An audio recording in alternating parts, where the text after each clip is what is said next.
দলের বিধায়কদের নিয়ে বৈঠক মুখ্যমন্ত্রী মমতা বন্দ্যোপাধ্যায়। জাতীয় কর্মসমিতির বৈঠকেই ঠিক হয়েছিল, আর সেই মতোই বিধানসভায় দলীয় বিধায়কদের নিয়ে বৈঠক। নিজের ঘরে ডেকে বিধায়কদের সঙ্গে বৈঠক করলেন মুখ্যমন্ত্রী, এমনটাই সূত্র মারফত খবর পাওয়া যাচ্ছে। আর যে খবরের দিকে আমরা নজর রেখেছি, দলের বিধায়কদের নিয়ে বৈঠক মুখ্যমন্ত্রী মমতা বন্দ্যোপাধ্যায়। নিজের ঘরে ডেকে বিধায়কদের সঙ্গে বৈঠক করলেন মুখ্যমন্ত্রী, সূত্র মারফত খবর পাওয়া যাচ্ছে। জাতীয় কর্মসমিতির বৈঠকে এই কথা ঠিক হয়েছিল, আর সেই মতোই বিধানসভায় দলীয় বিধায়কদের নিয়ে নিজের ঘরে বৈঠক করলেন মুখ্যমন্ত্রী মমতা বন্দ্যোপাধ্যায়। দলের বিধায়কদের নিয়ে বৈঠক মুখ্যমন্ত্রীর। জাতীয় কর্মসমিতির বৈঠকে এই কথা ঠিক হয়েছিল, আর সেই মতোই বৈঠক নিজের ঘরে ডেকে বিধায়কদের সঙ্গে বৈঠক করলেন মুখ্যমন্ত্রী। কথা বলবো আমরা এই বিষয়ে। প্রবীর চক্রবর্তী আমাদের প্রতিনিধি রয়েছেন আমাদের সঙ্গে টেলিফোন লাইনে। প্রবীর, কি জানা যাচ্ছে, কি নির্যাস এই বৈঠকে?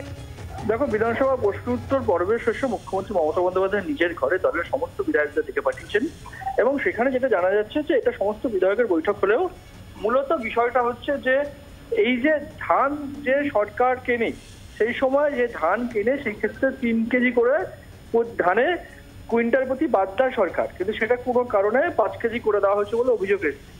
সেই বিষয়ে মুখ্যমন্ত্রী মমতা বন্দ্যোপাধ্যায় বিধায়কদের নির্দেশ দিলেন, যেটা করা যাবে না। মুখ্য সচিবকে নির্দেশ দিয়েছেন বলে জানা যাচ্ছে যে অবিলম্বে দেখতে হবে যে কারা এর পেছনে যুক্ত রয়েছে এবং তাদের বিরুদ্ধে ব্যবস্থা নিতে হবে। ধন্যবাদ প্রবীর।